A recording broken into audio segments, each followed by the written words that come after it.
The Mediterranean sun had turned brutal by noon, the kind of heat that made the cobblestones shimmer and sent tourists scrambling for shade. I wiped the sweat from my forehead with the back of my hand, careful not to touch my face with fingers that smelled of garlic and olive oil. The scent clung to everything, my skin, my hair, the faded apron tied around my waist. It was the smell of survival, of 12-hour shifts at Bella Vista, of tips that barely covered rent in the cramped apartment I shared with 3 other girls. "Table 7 needs water," Marco barked from behind the bar, his voice sharp with impatience. I grabbed the pitcher, its condensation cool against my palm, and wove through the maze of tables scattered across the restaurant's terrace. Bella Vista wasn't fancy. Peeling paint on the shutters, mismatched chairs, checkered tablecloths that had seen better days. But it had a view of the harbor that tourists loved. That view was the only reason we stayed busy, the only reason I could afford to eat most days. My feet ached in the cheap canvas shoes I'd bought at the market. 3 months in Santorini, and I still hadn't adjusted to the constant standing, the endless walking, the weight of trays laden with plates of moussaka and Greek salad. But I couldn't complain. This job, this island, this life, it was temporary. It had to be. Back home in Ohio, I'd left behind student debt, a mother who barely noticed when I left, and a future that felt like a prison sentence. Here, at least the prison had a view. I filled the glasses at table 7, smiling automatically at the middle-aged couple who didn't look up from their phones. The smile was practiced, empty, the same one I'd worn yesterday and would wear tomorrow. It didn't reach my eyes anymore. That's when I saw him. He sat alone at table 12, the corner table that caught the best breeze from the harbor. I hadn't seen him arrive, hadn't heard Marco seat him, but there he was, and suddenly the air felt different. Heavier. Charged with something I couldn't name. He wore all black despite the heat. Black shirt with the sleeves rolled to his elbows, revealing forearms that spoke of controlled strength. Black sunglasses that hid his eyes, but somehow made his attention more intense. His dark hair was perfectly styled, not a strand out of place despite the wind that played with the edges of the umbrellas. He looked like he'd stepped out of a cologne advertisement. Sharp jawline, olive skin, the kind of face that made you forget to breathe. A tourist, I told myself. Just another wealthy tourist, but something felt wrong, or maybe right. Too right. He didn't fidget like other customers, didn't check his phone every 30 seconds or crane his neck to see the view. He simply sat there, still as a predator, and even though I couldn't see his eyes behind those dark lenses, I knew he was watching me. The pitcher trembled slightly in my hand. I set it down on table 7 with more force than intended, water sloshing over the rim. "Careful," the man at table 7 muttered. I mumbled an apology and turned away, my heart beating faster than it should. It was just the heat, I told myself. Just dehydration. Just exhaustion from another day in paradise that felt more like purgatory. You, the new girl. The voice came from behind me, smooth and dark as espresso, carrying an accent I couldn't quite place. Italian? Greek? Something else entirely? It wrapped around me like silk, and I froze mid-step. I turned slowly. He'd removed his sunglasses, and the impact of his gaze hit me like a physical force. His eyes were the color of strong coffee, almost black, and they held an intelligence that made me feel transparent. Exposed. Like he could see every secret I'd tried to bury, every mistake I'd made, every desperate hope I'd clung to in the middle of sleepless nights. Yes? My voice came out smaller than I intended. Water. He gestured to his empty glass with one hand. Long fingers, I noticed, a heavy watch on his wrist that probably cost more than I'd earn in a year. And then perhaps you could recommend something. You work here, yes? Yes, of course. I grabbed a menu from the nearest table, my hands unsteady. The moussaka is popular, and the seafood pasta. I didn't ask what's popular. He leaned back in his chair, completely at ease, while I felt like my bones might vibrate out of my skin. I asked what you recommend. The distinction felt important somehow. Dangerous. The lamb, I said finally. Chef makes it with his grandmother's recipe, slow roasted with rosemary and lemon. It's It's special. Something flickered across his face. Amusement? Approval? It vanished too quickly to tell. Then I'll have that. He handed the menu back, and our fingers brushed. The contact lasted less than a second, but I felt it everywhere. A spark of heat that had nothing to do with the Mediterranean sun. And wine. Something red. You choose. I'm not really supposed to. I'm asking you to choose. His tone didn't change. Still smooth. Still polite. But suddenly it felt less like a request, and more like a command. Unless you'd prefer I speak to your manager about the quality of service. My stomach dropped. I couldn't afford to lose this job. Couldn't afford Marco's anger or the risk of being fired.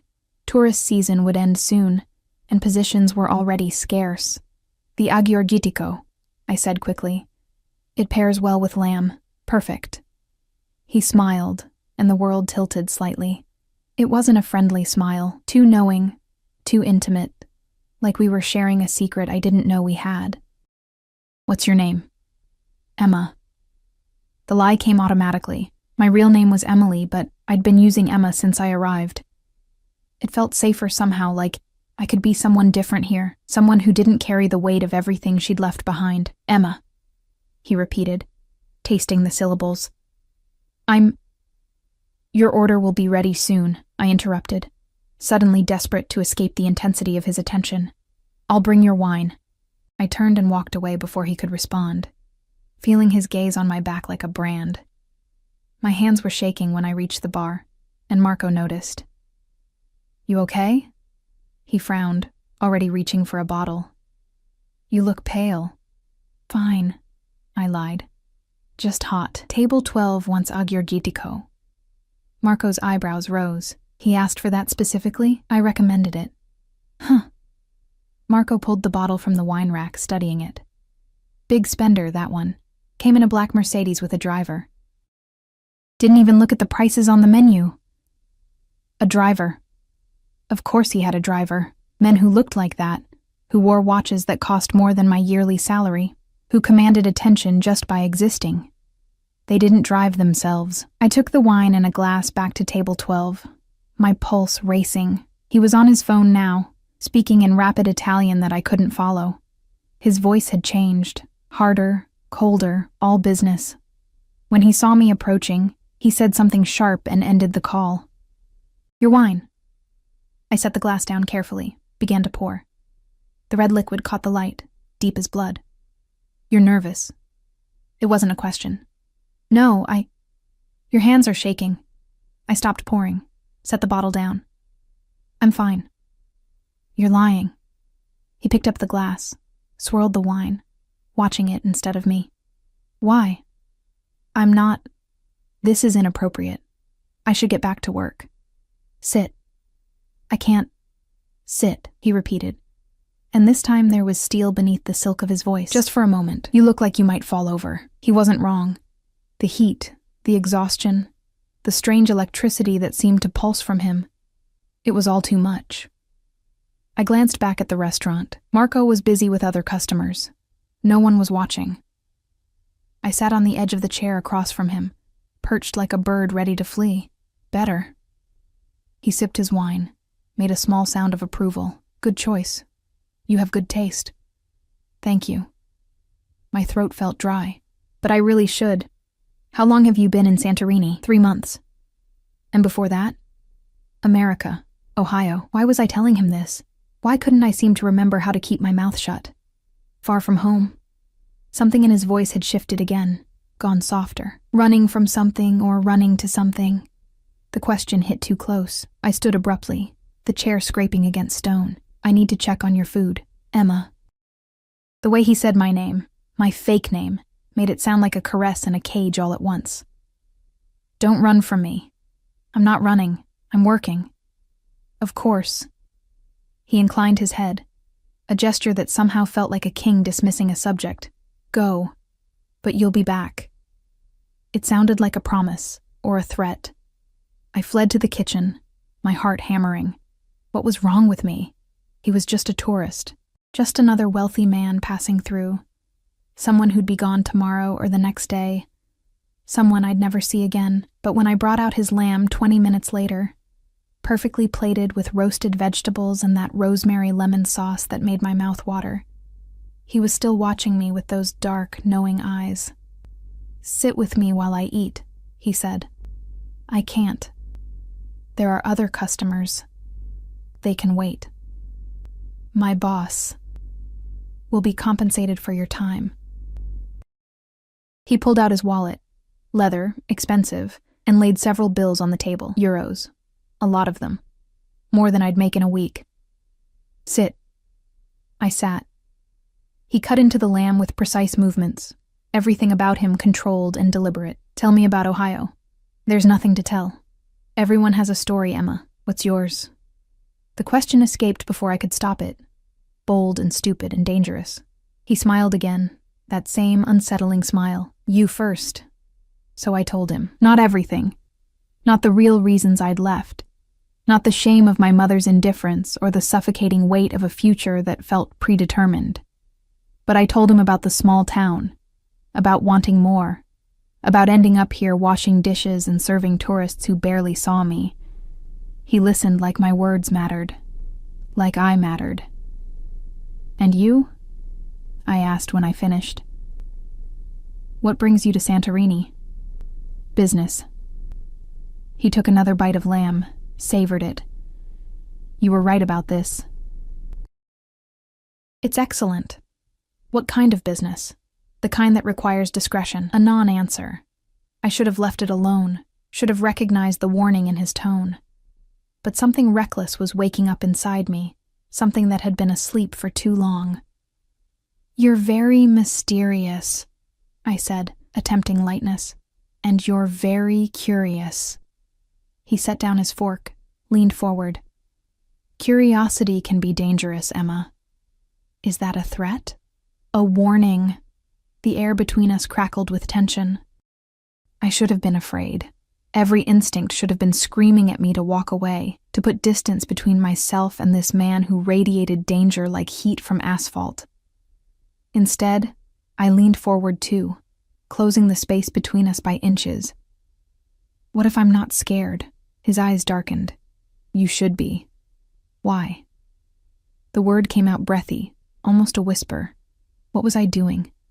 This wasn't me. I didn't flirt with dangerous strangers, didn't play with fire. But something about him pulled at me, made me want to shed my careful caution like an old skin. He reached across the table, his hand moving slowly enough that I could have pulled back, should have pulled back, but I stayed frozen as his fingers brushed my wrist, settled on my pulse point, his thumb pressed gently against the racing beat of my heart made visible. "Because you're trembling," he said softly. "Because your pulse is racing. Because you know, somewhere deep down, that I'm not what I seem. Then what are you?" His grip tightened fractionally. Not enough to hurt, but enough to remind me how easily he could. "Someone you should stay away from." But you won't let me. I don't know where the words came from, this newfound boldness. "Will you?" Something flashed across his face. Surprise, heat, a hunger that made my stomach flip. "Careful, Emma." "Why?" "Because if you tease me again," he leaned closer, his voice dropping to a whisper that somehow felt more intimate than a shout. "I might forget to be a gentleman." My breath caught. This was insane. Reckless. Stupid. I pulled my hand back, stood up so fast the chair wobbled. "Your food is getting cold. Emma, enjoy your meal." I walked away on shaking legs, didn't look back even though I felt his gaze following me across the terrace. Marco caught my arm as I passed the bar. "What the hell was that?" he hissed. "You can't just sit with customers," he insisted. He paid for my time. I showed him the bills still clutched in my hand. "See?" Marco's eyes widened at the amount. "Cristo, what did he want?" "Just to talk. Men like that don't pay that much just to talk, Emma." He looked past me to table 12, and something in his expression shifted. Fear? Respect. "Be careful with that one." "Why? Who is he?" "I don't know. But I know the type." "That watch he's wearing? That car outside? Men with that much money in this part of the world? Marco shook his head. Just be careful. The rest of the afternoon passed in a blur. I avoided table 12, sent another server to clear his plates and bring him espresso, but I felt him watching me the entire time.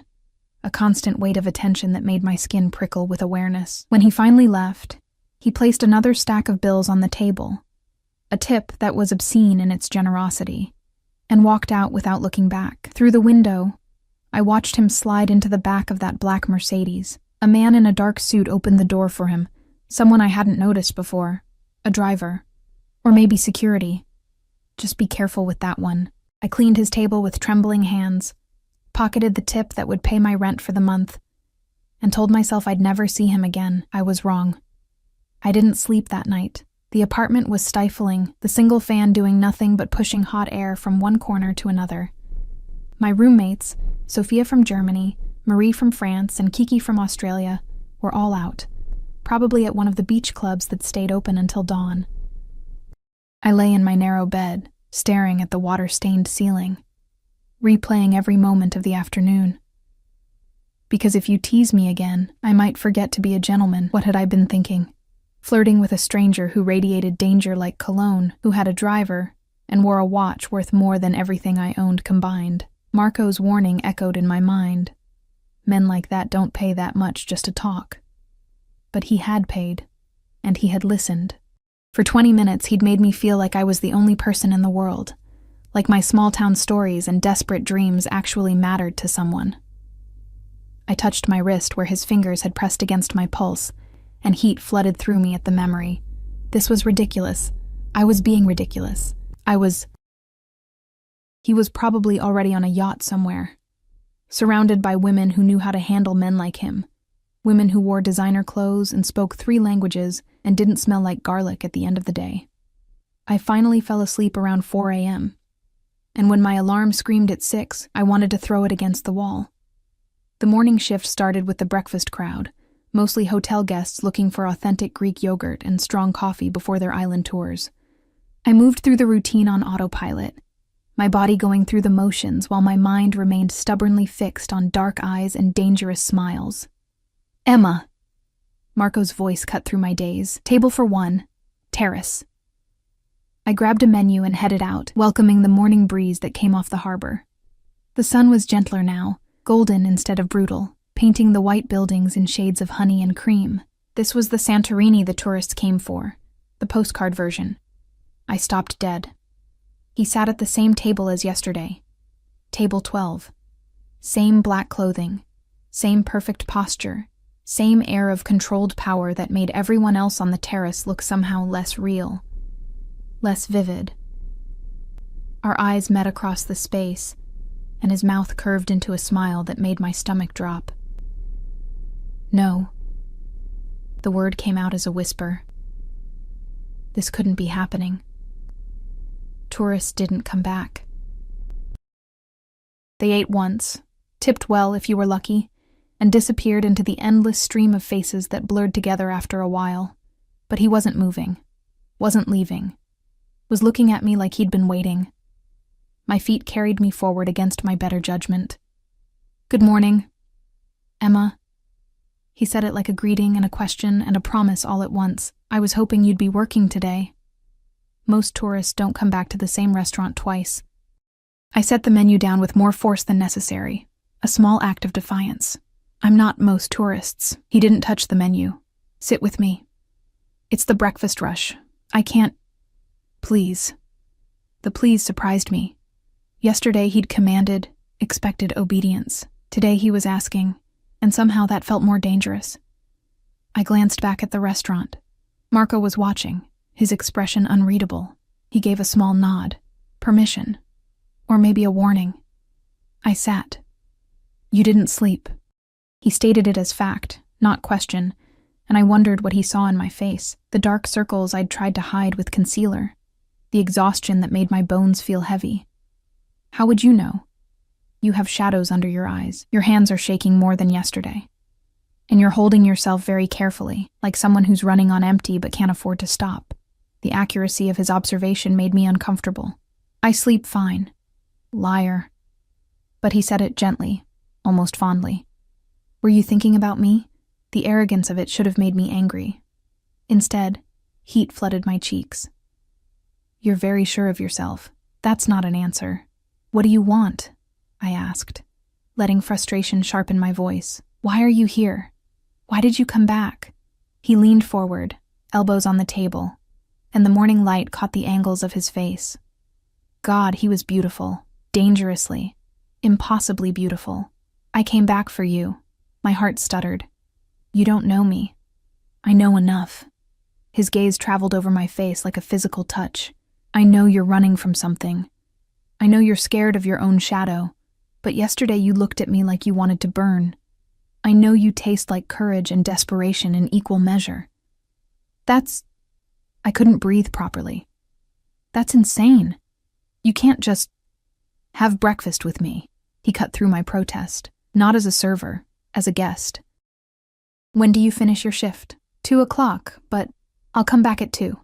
He stood, pulling out his wallet again, but this time I found my voice. "Stop." The word came out sharper than intended. "Stop paying me. Stop throwing money around like it solves everything."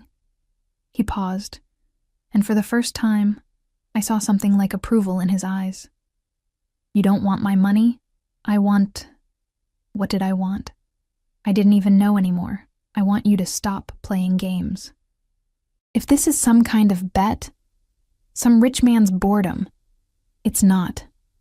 He moved around the table so fast I didn't have time to react. Suddenly he was there, close enough that I could smell him, sandalwood and something darker. Something that made my pulse race. "This is not a game, Emma, and I don't play with things I intend to keep." "Keep?" The word came out strangled. "I'm not a thing." "No." His hand came up, fingers brushing my cheek with a gentleness that contradicted everything else about him. "You're not. You're the first real thing I've seen in a very long time, and I protect what's mine. I'm not yours. Not yet." He stepped back, leaving me cold despite the morning heat. 2:00. "Wear something comfortable. I'm taking you away from here for a few hours." I didn't agree. "You will." He was already walking away, moving with the fluid grace of a predator. "Because you're as curious about me as I am about you, and because you're tired of being invisible." He was right, and I hated him for it. The rest of the morning dragged and flew simultaneously. I dropped a tray, something I never did, and spilled coffee on my apron. Marco finally pulled me aside during the lunch rush. "What's going on with you and table 12? "Nothing. He's just what? Just a rich tourist who's come back 2 days in a row to stare at you like you're the only person alive?" Marco's eyes were worried.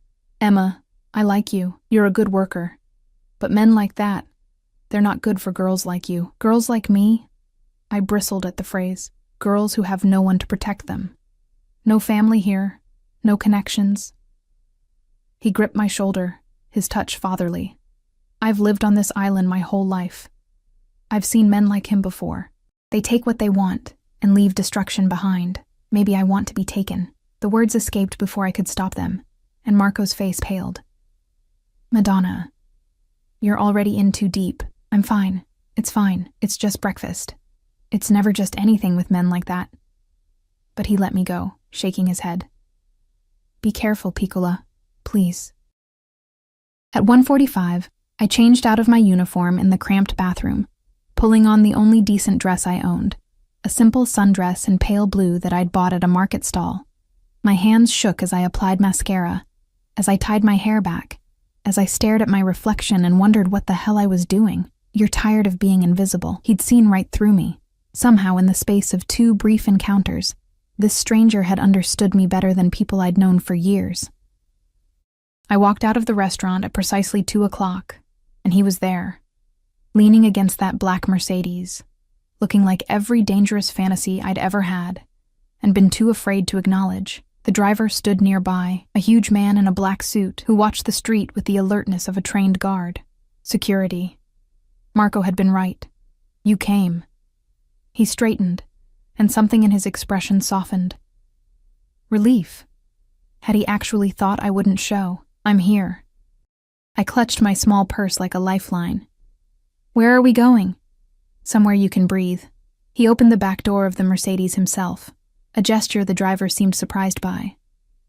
"Trust me. I don't even know your name." "Dante." He said it like it meant something, like I should recognize it. "Dante Cavalli, Italian." Of course he was Italian. "Well, Dante Cavalli, if you murder me, my roommates will probably notice I'm missing, eventually." His laugh was unexpected, genuine and warm, and entirely at odds with the dangerous air he carried. "I'm not going to murder you, Emma. I'm going to feed you and let you ask all those questions I can see burning behind your eyes." The interior of the Mercedes was cool, leather seats so soft they felt like butter. I sank into them as Dante slid in beside me, close enough that I could feel the heat radiating from his body. The driver got in without a word, and we pulled smoothly into traffic. "Where are we going?" I asked again. "My villa. I've had lunch prepared." Alarm bells should have been ringing. Going to a strange man's house, alone, in a foreign country. It was every warning your mother gave you, every horror story you heard on the news. But I didn't tell him to stop, didn't ask to be taken back. The drive took 20 minutes, winding up through narrow streets away from the tourist areas, into the hills where the truly wealthy stayed. The villa appeared suddenly, white stone and blue shutters, perched on a cliff with a view of the caldera that stole my breath. "This is yours?" I breathed. "One of mine." He said it casually, like owning multiple villas was normal. "I have properties in several places." The driver, whose name I still didn't know, opened my door, his face expressionless. But I caught the way his eyes swept the area before letting me exit, the way his hand hovered near his jacket, definitely security. Inside, the villa was all white marble and expensive minimalism. Floor-to-ceiling windows showcased that impossible view. A table had been set on the terrace. White linens, crystal glasses, covered silver dishes that probably contained food I couldn't pronounce. "This is..." I turned in a slow circle, trying to process the absurdity of my situation. Yesterday I'd been invisible, serving tables to people who didn't see me. Today I was in a clifftop villa with a man who looked at me like I was precious. "This is insane. Sit." Dante pulled out a chair for me, and I obeyed without thinking. He sat across from me, began uncovering dishes: Greek meze, tzatziki, dolmades, grilled octopus, fresh bread that steamed when he broke it. "Eat. You barely touched anything this morning. You were watching me that closely? I watch everything about you closely." He poured wine, white this time, pale gold in the afternoon light. "You favor your left foot. Your right ankle hurts. Those shoes you wear are cheap and don't fit properly." I stared at him. That's creepy. That's attention." He met my gaze steadily. "When was the last time someone paid attention to you, Emma?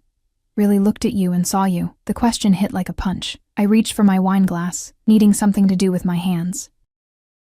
"Why are you doing this?" "Because yesterday, for 20 minutes, you made me feel human again." He said it simply, without drama. "Do you have any idea how rare that is? How precious? I don't understand. You're..." I gestured at the villa, at him, at everything. "You have everything. Money, power, looks. You could have anyone. I don't want anyone." His voice dropped, went rough. "I want you." The words hung between us, heavy with meaning I didn't fully understand. Want, such a simple word, such a dangerous one. "You don't know me," I repeated, but it sounded weaker this time. "Then let me." He leaned forward, intense. "Let me know you. Every broken piece, every scared thought, every dream you're too afraid to voice. Let me see all of it." "Why?" My voice cracked. "Why me?" "Because you looked at me like I was dangerous and leaned in anyway. Because you're scared of your own shadow, but yesterday you challenged me. Because..." He stopped, jaw tightening.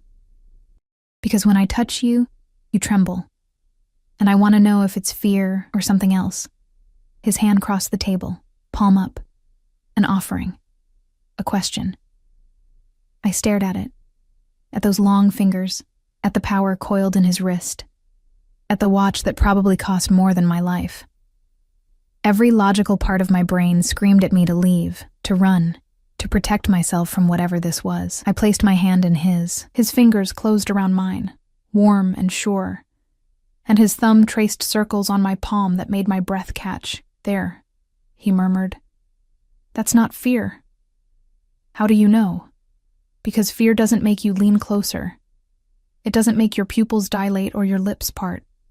His gaze dropped to my mouth. "It doesn't make you look at me like you want to be devoured.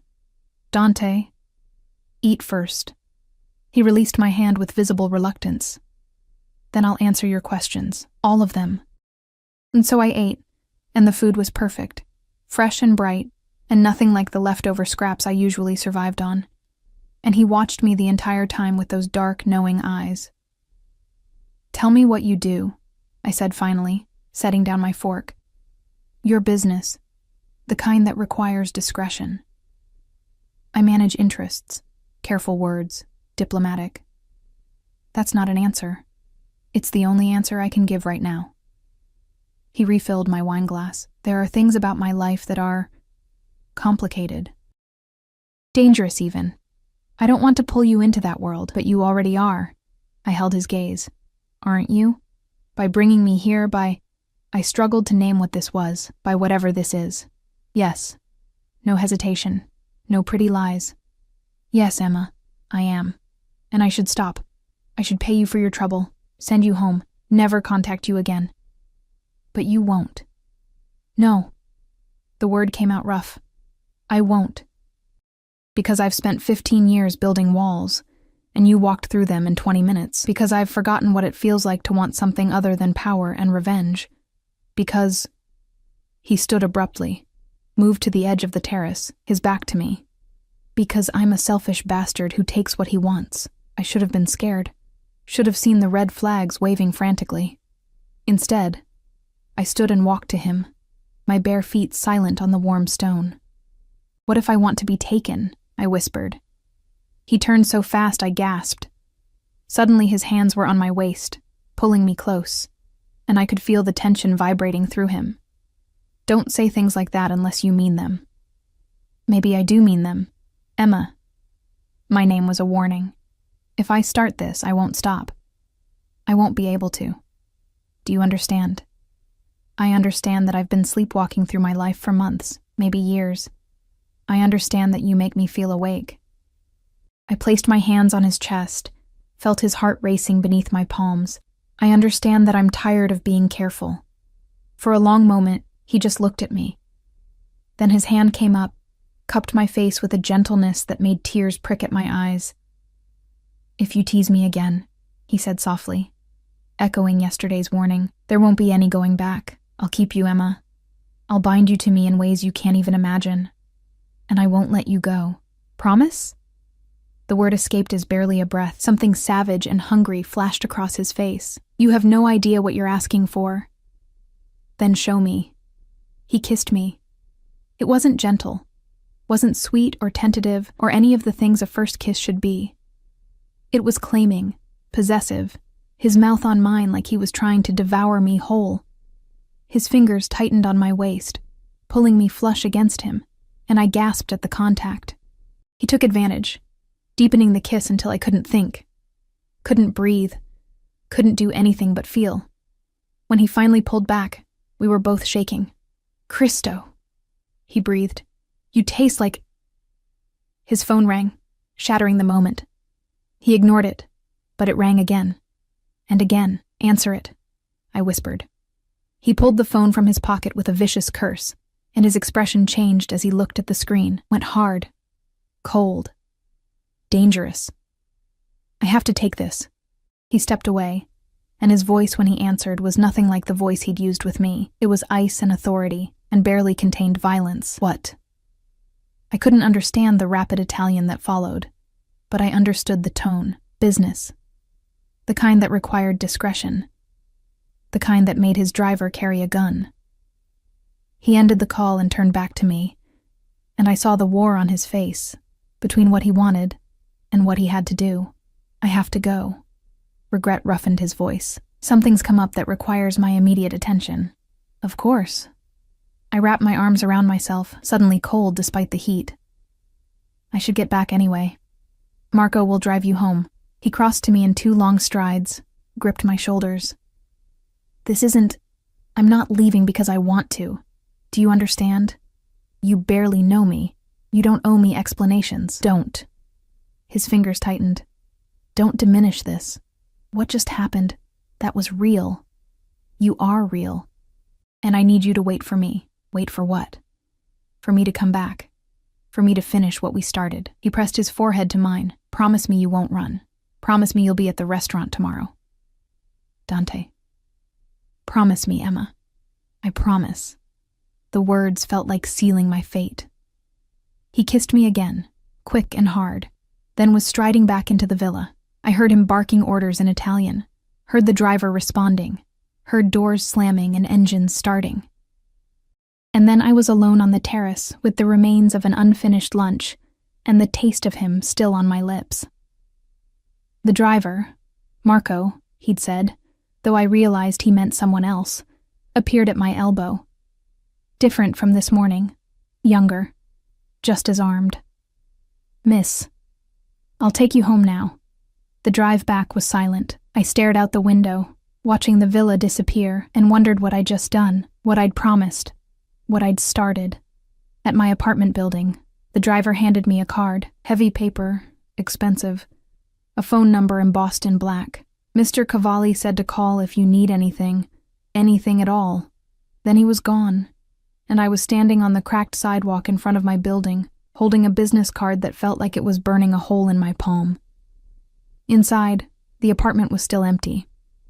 I sat on my bed, pulled out my phone, and did what I should have done yesterday. I Googled Dante Cavalli. The results made my blood run cold. The first article was in Italian, but Google translated it easily enough. Dante Cavalli, heir to the Cavalli crime family, suspected in connection with... I stopped reading. Scrolled down. More articles. More words that made my apartment feel smaller, the walls closing in. Organized crime. Money laundering. The youngest Don in Naples. Dangerous. Ruthless. Untouchable. My hands were shaking so badly I almost dropped the phone. I set it down on the thin mattress, stared at the cracked ceiling, and tried to process what I'd just learned. Mafia. The man who'd kissed me, who'd looked at me like I was precious, who'd promised to come back. He was Mafia. I should have been terrified, should have deleted his number, blocked any way he could contact me, maybe even gone to the police. That's what a sensible person would do. Instead, I picked up his card and traced the embossed numbers with my fingertip. I'll keep you, Emma. I'll bind you to me in ways you can't even imagine. Now those words made sense. Now the driver with the gun made sense. The multiple properties, the casual wealth, the aura of danger that clung to him like expensive cologne. All of it made terrible, perfect sense. My phone buzzed. Unknown number. My heart stopped, then started racing. I stared at the screen for 3 rings before answering. Hello? Did you Google me? His voice was dark, amused, knowing. How did you... I have alerts set up. Someone searches my name. I know about it. A pause. So, now you know. I should lie. Should pretend I hadn't seen anything. Instead, I asked, is it true? Which part? Any of it. All of it. Silence stretched between us, heavy with things unsaid. When he finally spoke, his voice had gone careful. Yes. 1 word. 1 syllable. My entire world tilting on its axis. The articles say... My voice cracked. I tried again. They say you're dangerous. I am. They say people who cross you disappear. No apology. They do. They say I couldn't finish. Couldn't voice the rest of what I'd read. Violence. Blood. Power built on fear and money and things I didn't want to imagine. Emma. He said my name like a caress. Are you afraid of me now? Was I? I searched inside myself for terror, for the instinct to run that should have been screaming. Found only a strange, reckless calm. I should be, I whispered. But you're not. I don't know what I am. I stood, paced the small room. This is insane. You're a criminal. I should hang up, but you won't. Certainty in his voice, because you felt it too, didn't you? That kiss, that connection. You felt something shift between us. That doesn't matter. You lied to me. I never lied. His voice sharpened. I told you my business required discretion.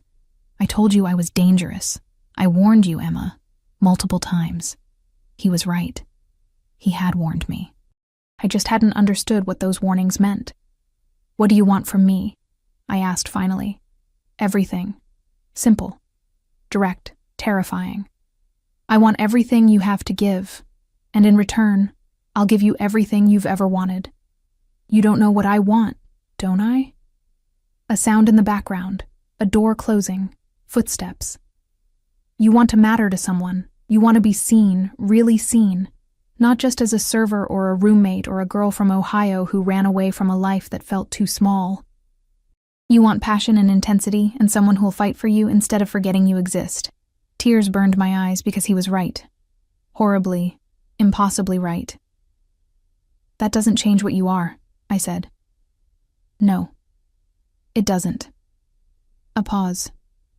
Are you at the restaurant tomorrow? Yes, I'm on the schedule. Good, I'll see you then. And Emma? Yes? Whatever you decide, whether you run from this or into it, know that I'm not letting you go easily. You're mine now. You have been since the moment you sat down at my table and looked at me like I was just a man instead of a monster. He hung up before I could respond.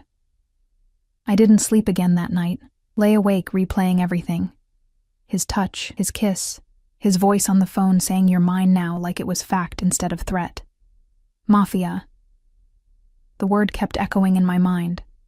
I'd seen the movies, read the books. I knew what men like him did, knew the violence they were capable of, the lives they destroyed without hesitation, but I also remembered the gentleness of his hands on my face. The way he'd noticed my hurting ankle. The hunger in his eyes that had nothing to do with violence and everything to do with want. Morning came too fast. I dressed for work on autopilot, my body moving while my mind remained stuck in that villa, in that kiss, in the moment before everything changed. The restaurant was already busy when I arrived. Marco took one look at my face and pulled me aside. You saw him yesterday. Not a question. Yes. And nothing. We had lunch. He brought me home. Marco's eyes narrowed. That's all? I thought about the kiss, about the phone call, about articles that said he was dangerous and a voice that promised everything. That's all. Madonna, you're a terrible liar. He gripped my shoulders. Emma, listen to me. Men like Dante Cavalli, they don't do normal. They don't do simple. If he's interested in you, there's a reason. And that reason is probably not good for you. Maybe I don't care. Then you're a fool. But his voice was gentle. Just be careful. Please. These men, they live in a different world. A world where people are possessions and loyalty is bought with blood. You don't want to be part of that. Too late, I thought. I was already part of it. Had been since the moment I sat down at his table. The morning dragged. Every time the door opened, my heart jumped. Every dark-haired man made me look twice. But Dante didn't come. Lunch rush started. I moved through it mechanically, refilling water glasses and taking orders and smiling that empty smile. And then, Emma. I turned and there he was, but different, harder. He wore a dark suit today instead of casual black, and there were two men with him, both large, both clearly security. They flanked him like shadows as he moved through the restaurant, and conversations died as he passed. Everyone knew, or sensed it, the danger he carried. He stopped at table 12, of course, and his eyes found mine across the room. Come here. Not a request. A command. I walked to him on shaking legs, aware of every eye in the restaurant watching. Marco's worried gaze burning into my back. The two security guards studying me with expressions that gave nothing away.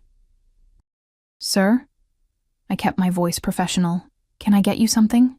Yes. He leaned back in his chair, completely at ease despite the tension radiating from everyone around him. You can sit down and have lunch with me. I'm working. Marco. He didn't raise his voice, didn't look away from me. Emma is taking her lunch break now, yes? From behind the bar, Marco's strangled, yes, Mr. Cavalli confirmed what I'd suspected. He knew exactly who Dante was, had probably known from the beginning. I sat. You're angry with me. Dante observed. You lied. I didn't. You let me think you were just... I gestured helplessly. Just some tourist. Just some businessman. I am a businessman. His mouth curved slightly. A very successful one. That's not funny. No, it's not. The amusement faded. But it's the truth. I've built an empire, Emma. Not all of it is legal, but all of it is powerful. And I'm offering you a place in it. My breath caught. What? I told you. I want everything you have to give. He leaned forward, his voice dropping to something intimate despite the audience we both knew was listening. I want you beside me, in my home, in my bed, in my life. You're insane. We barely know each other. Time is irrelevant. He reached across the table, took my hand before I could pull away. His thumb traced patterns on my palm that made my pulse spike. I knew the moment I saw you. You belong to me. People don't belong to people. In my world, they do. His grip tightened. And you already know that, don't you? You Googled me. You read the articles. You know exactly what I am and what I'm capable of. Yet here you are, not running, not hiding, sitting across from me and arguing instead of screaming. He was right. Again. I should be terrified, should be finding the nearest exit. Instead, I was leaning forward, drawn by something I didn't understand and couldn't fight. What do you want me to say? I whispered. Say yes. To what? To me. To this. To letting me take care of you instead of watching you work yourself to exhaustion in a job that barely pays rent. His eyes burned into mine. I can give you everything, Emma. Safety, security, a life where you never have to worry about money, or where your next meal comes from, or whether you matter.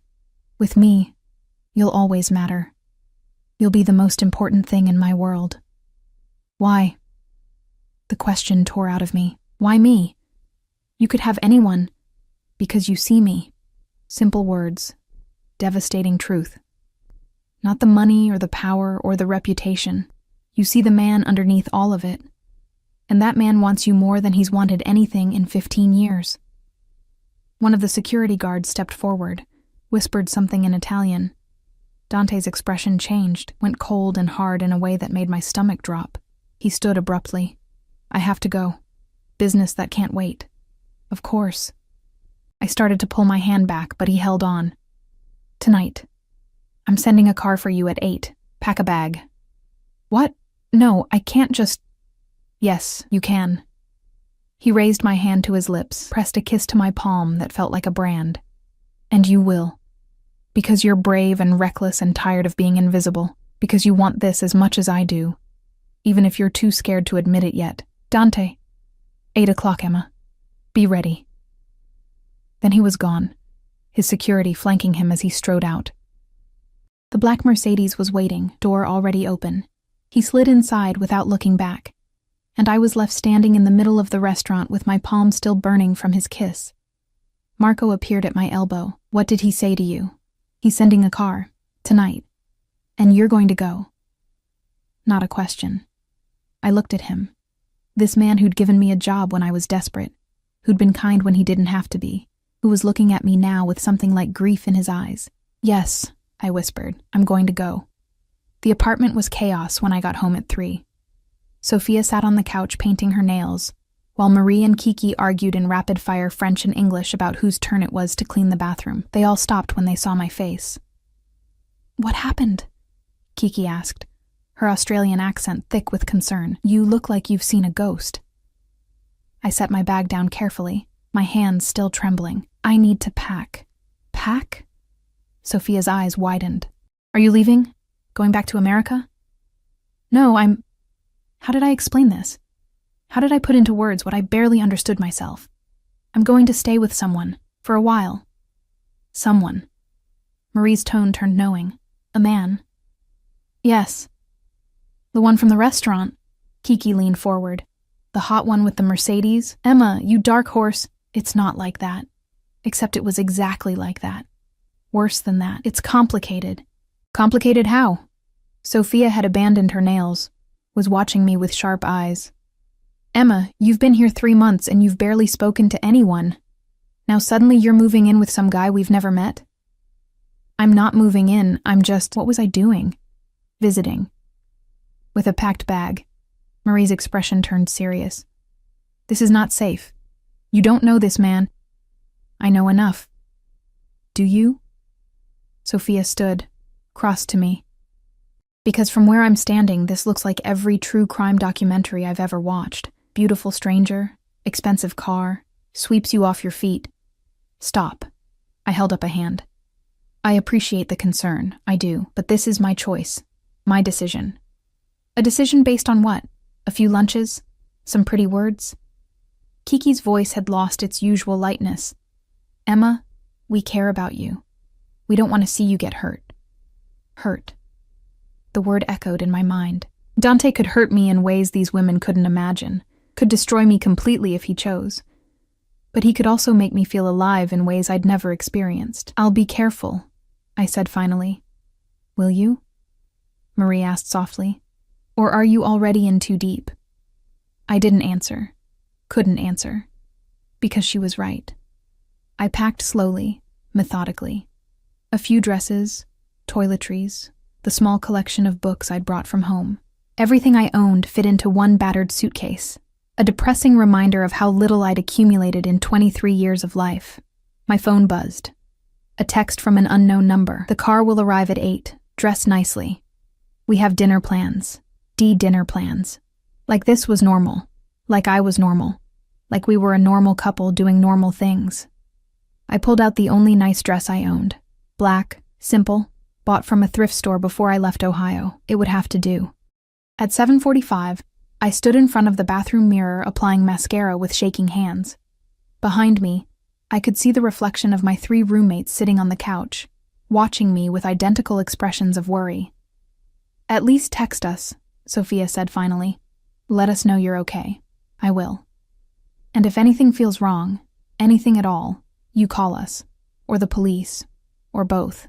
Kiki's jaw was set. Promise. I promise. At precisely 8 o'clock, a knock sounded on the door. I opened it to find a different driver than yesterday. Older, with silver at his temples and eyes that had seen too much.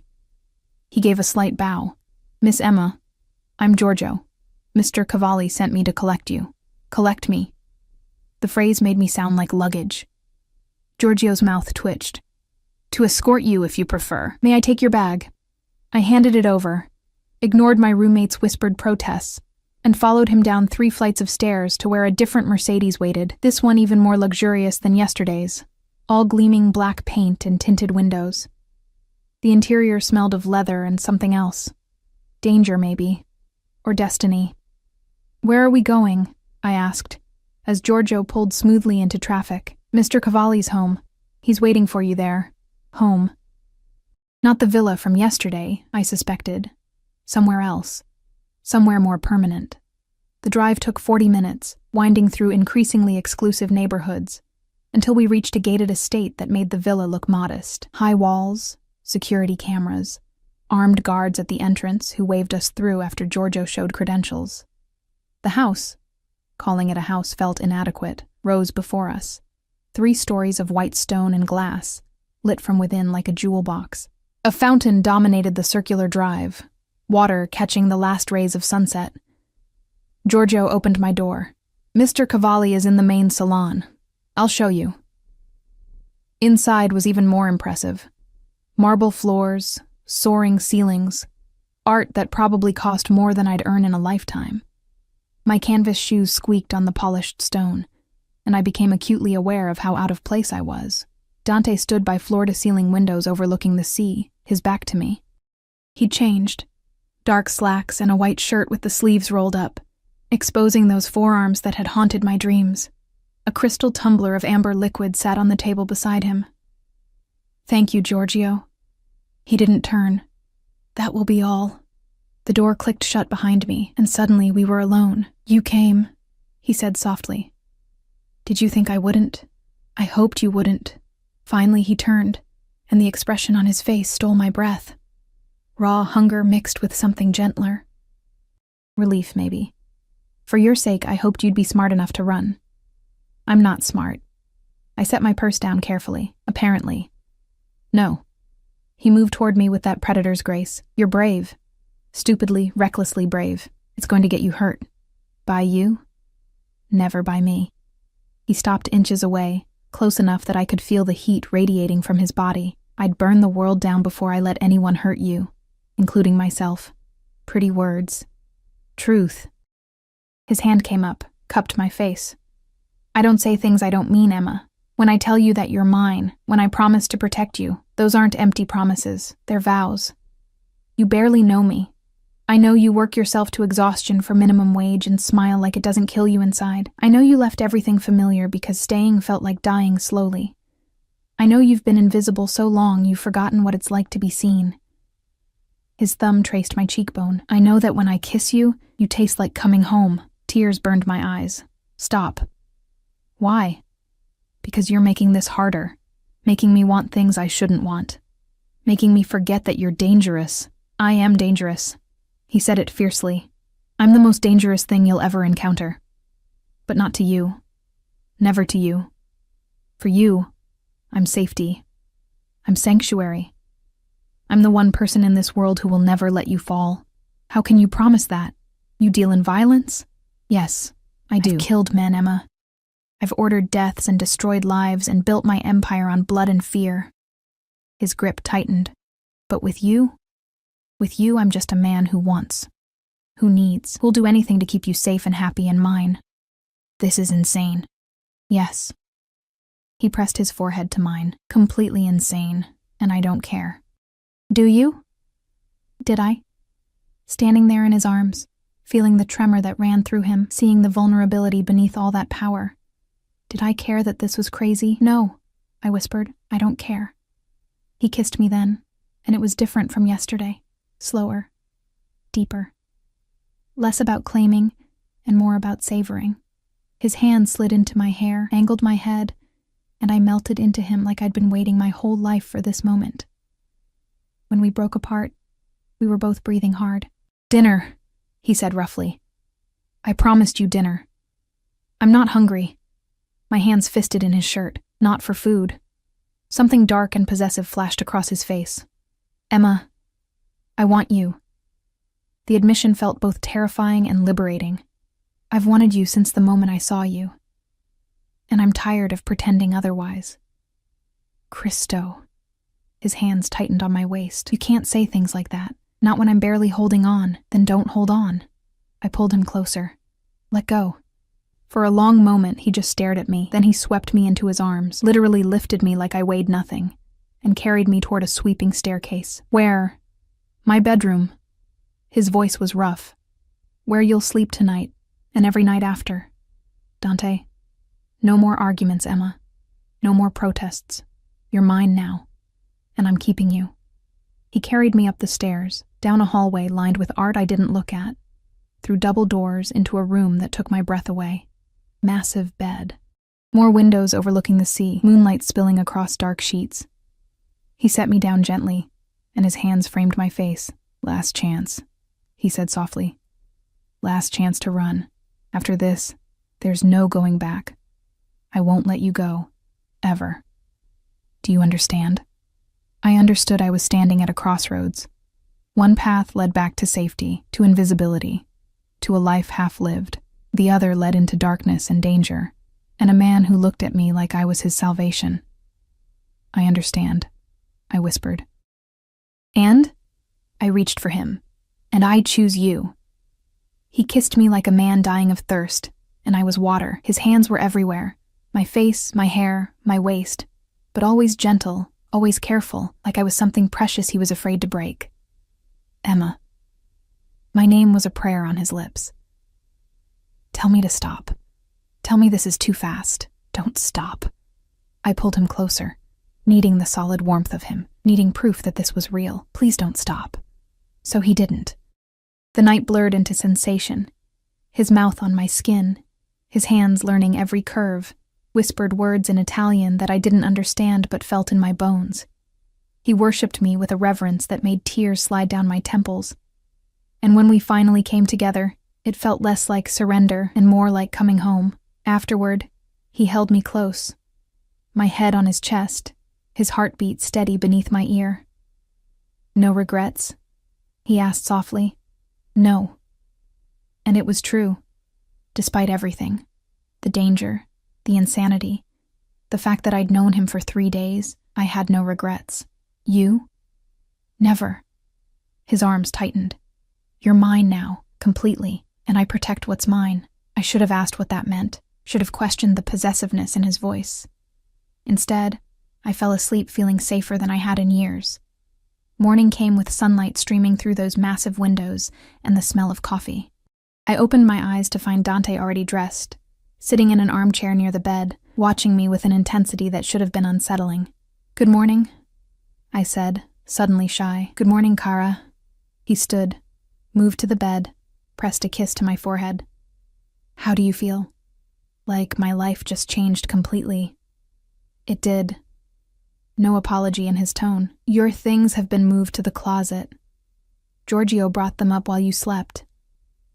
I sat up, clutching the sheet. "Dante, I can't just move in." "You already have." He handed me a cup of coffee, perfect temperature, splash of cream just how I liked it. How did he know? "And before you argue, understand that this is not negotiable. You're not going back to that apartment. You're not working at that restaurant. You're staying here with me, where I can keep you safe." "Safe from what?" His expression darkened. "From a world you don't understand yet. Emma, my life, my business, it comes with enemies. People who would hurt you to get to me. Now that you're mine, you're a target." Fear prickled down my spine. Maybe I should leave then. Go back to America. "No." The word cracked like a whip. "You're not leaving. I won't allow it. You can't just—" "I can. I will." He sat on the edge of the bed, gripped my shoulders. "Listen to me. Yesterday, after I left the restaurant, I had my people do a full background check on you. I know about your mother, about the debt, about why you really left Ohio, and I know that you have nothing to go back to. No family who cares, no home waiting, nothing." Shame burned through me. "You had no right. I had every right. You became mine the moment you sat at my table. And I protect what's mine by knowing everything about it." His voice softened. "I'm not judging you, Kara. I'm offering you something better. A life here, with me, safety, security. A chance to be more than invisible." "As what? Your mistress? As mine." He cut me off. "Whatever label you want to put on it doesn't matter. What matters is that you're under my protection now. No one will hurt you. No one will dismiss you or ignore you or make you feel less than. And in return, all I ask is that you stay, that you let me take care of you." It should have felt like a cage, should have felt like I was trading one trap for another. Instead, it felt like freedom. "For how long?" I whispered. "Forever." Simple, direct, terrifying. "I told you, Emma, I don't let go of what's mine." 3 weeks passed in a blur of luxury and learning. Dante was gone during the days. Business, he said, and I didn't ask for details, but the nights were ours. He took me to private dinners at restaurants that didn't have prices on the menu, bought me clothes that cost more than my former rent, introduced me to a world of wealth and power that felt both intoxicating and dangerous. But there were rules. Always rules. Don't leave the estate without Giorgio or another guard. Don't speak to strangers. Don't ask about his business. Don't. The cage was gilded, but it was still a cage. "I need to do something," I told him one night over dinner on the terrace. "I can't just exist." "What do you want to do?" "I don't know. Work? Study?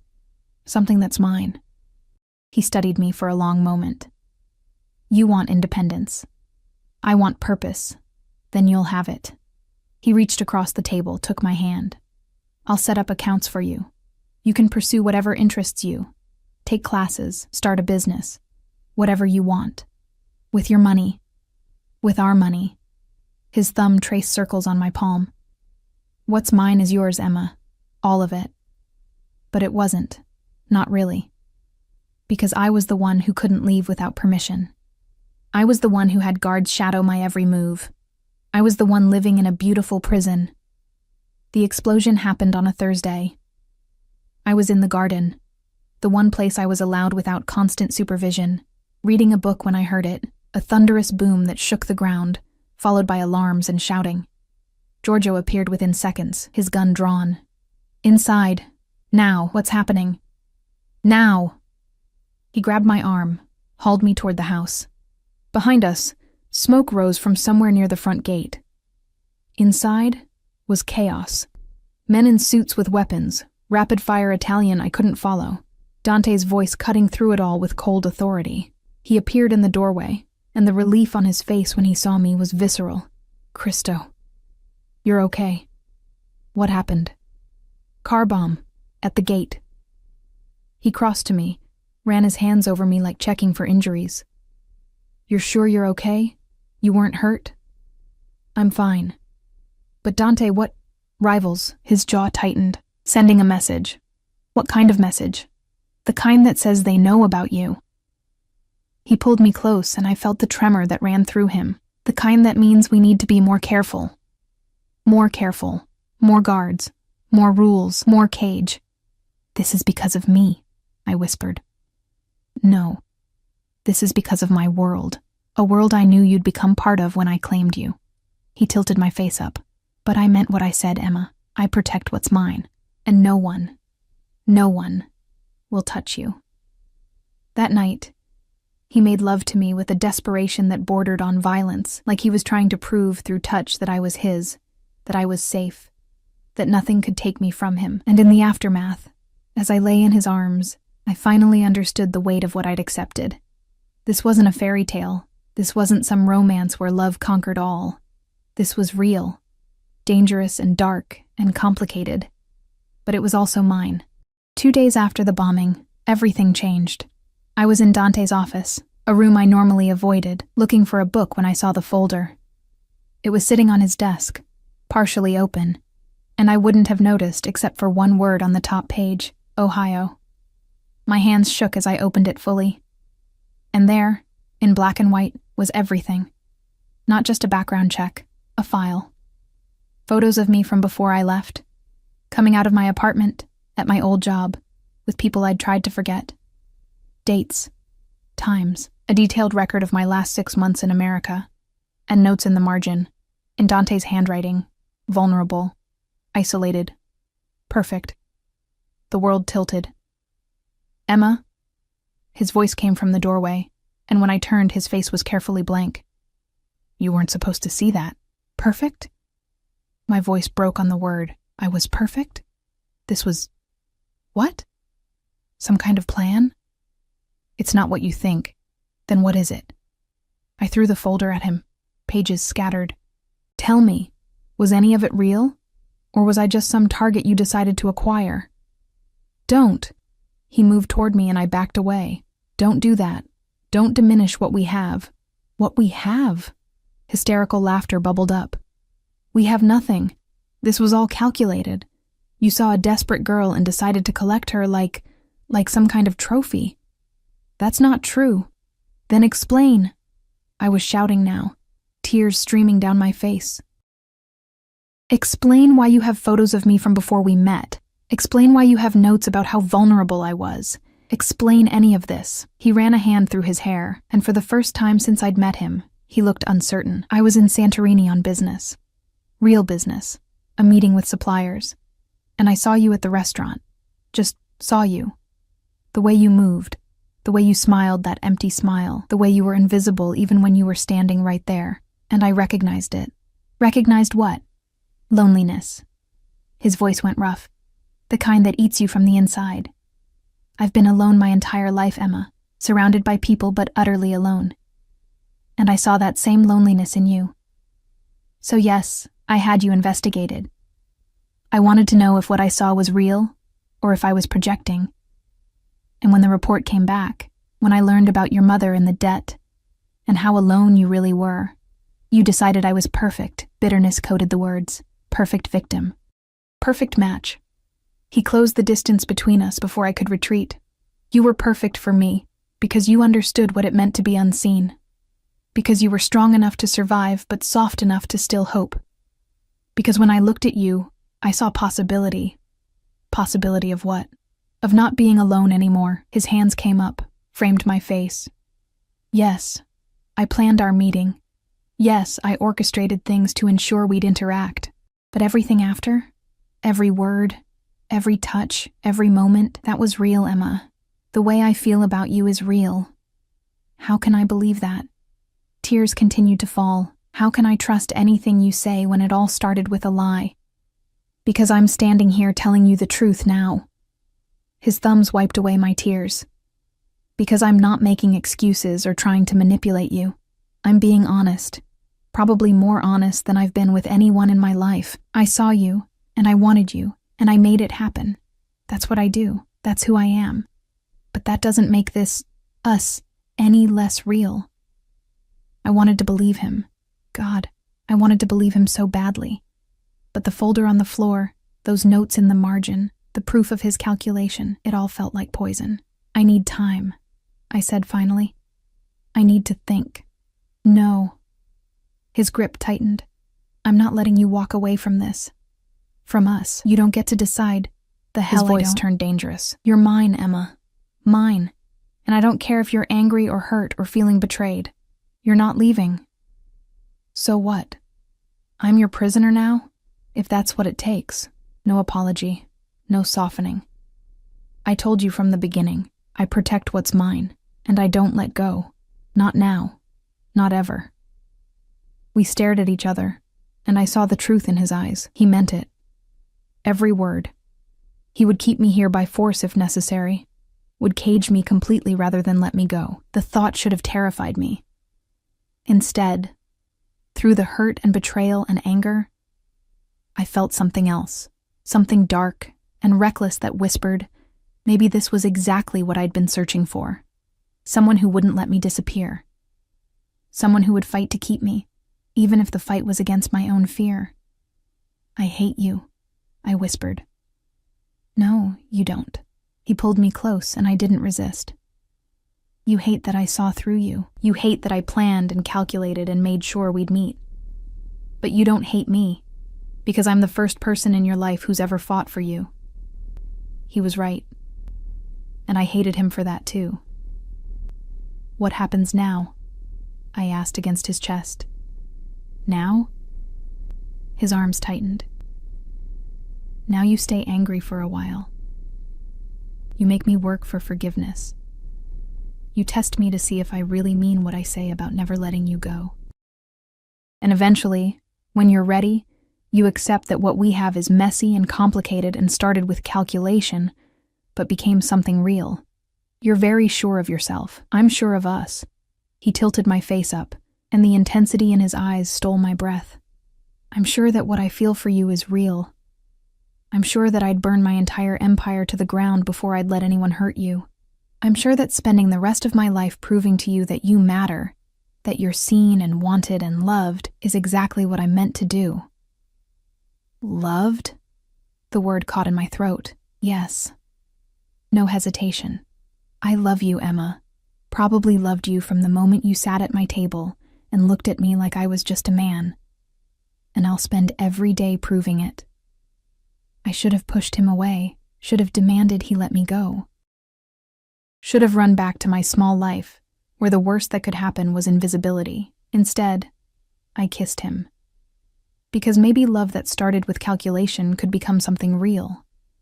Maybe a cage made of protection and possessiveness could still be freedom. Maybe being seen, really, truly seen, was worth the danger that came with it. I'm still angry, I murmured against his lips. I know. And I don't forgive you. I know. But I'm not leaving. I know that too. He deepened the kiss, and I felt his smile. Because you're mine, and I'm yours. And that's all that matters. 6 months later, I stood in the garden watching sunset paint the sky in shades of fire. The estate had become home. The guards had become familiar faces. The life I'd once found suffocating had become the air I breathed. Dante's arms came around me from behind, and I leaned back into his warmth. Happy? He asked. Was I? I thought about the classes I was taking online, the small charity I'd started helping local women, the life I was building within the boundaries of his protection. I thought about the nights in his arms, the mornings waking to his face, the feeling of being cherished and protected and utterly, completely seen. Yes, I said, and meant it. I'm happy. Good. He pressed a kiss to my temple. Because I have something for you. He handed me a small velvet box, and my heart stuttered. Dante, open it. Inside was a ring, not an engagement ring, something else. A band of white gold with words engraved inside. Mia per sempre, mine forever. It's a promise, he said softly, that you'll always be seen, always protected, always loved, that you'll never be invisible again, that what we have, this messy, complicated, beautiful thing, will last forever. I slipped the ring on, felt its weight settle like an anchor, like a promise, like home. Forever, I echoed. And in his arms, in the garden of our gilded cage, I finally understood that sometimes freedom isn't about escaping. Sometimes it's about finding someone who sees you so completely, who holds you so carefully, who loves you so fiercely that their protection becomes your wings instead of your chains. I'd come to Santorini looking for something more, and I'd found it in the most unexpected place, in the arms of a dangerous man who'd seen me when I was invisible, who'd chosen me when I felt worthless, who'd loved me when I'd forgotten how to love myself. I love you, I whispered. I know, he said. I've known since the beginning, since the moment you looked at me and leaned in instead of running away. Since you chose danger over safety and me over everyone else. I've always known. And maybe that was the truth of it. Maybe he had always known. Maybe from the very start, this had been inevitable. Two lonely people finding each other across a crowded terrace, recognizing in each other the possibility of being whole.